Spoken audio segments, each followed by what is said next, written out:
Hey everybody, Sean Bukowski here. Hope you're all having a great week, enjoying the lovely weather and South by.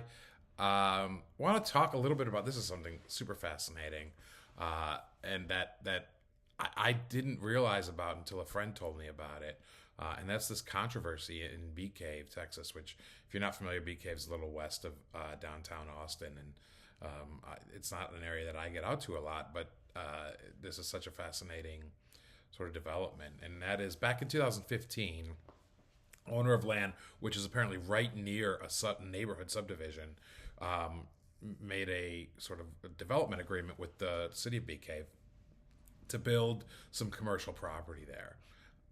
And then when that land was sold, I think it was in like 2022 or 23, to a company called Velocis, they decided to build an industrial park there. And this is a pretty big, three really large buildings. I think it's like 260,000 square feet total, with lots of, obviously trucks coming through and all of that.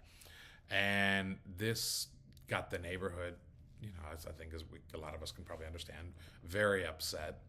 Uh, the city of Bee Cave said this violated the development agreement because, I don't know all the details, but it's basically because they, the development agreement called for commercial and maybe not industrial.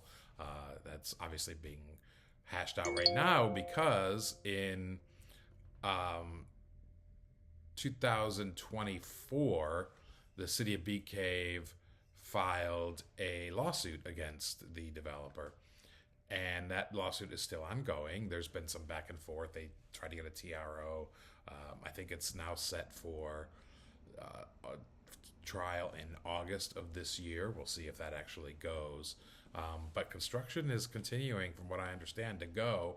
The neighborhood is furious, and it's this huge industrial development right outside this neighborhood that allegedly violates the development agreement. And now I think the city of Bee Cave in February amended their petition to include fraud, like apparently alleging that the former city manager committed fraud with the group to kind of hide what they were actually intending, which was this industrial development. Anyway, it's a fascinating story. I encourage you all to go see it. I might actually drive out there this weekend and take a look at it and see how it's doing. And we'll have to see how the lawsuit goes. And it kind of highlights the issues with trying to do developments, especially near neighborhoods, because you have to take into account the neighborhood, what the neighborhood wants, and the neighborhood groups, and a lot of times those are legitimate concerns. And so it's a matter of balancing this need for development, this desire to develop, along with the local neighborhood's needs. So it's a fascinating story, and we'll be sure to keep abreast of it. Hope you enjoy this. Please subscribe to our blog, our weekly email, and our podcast. Thanks a lot. Have a great day.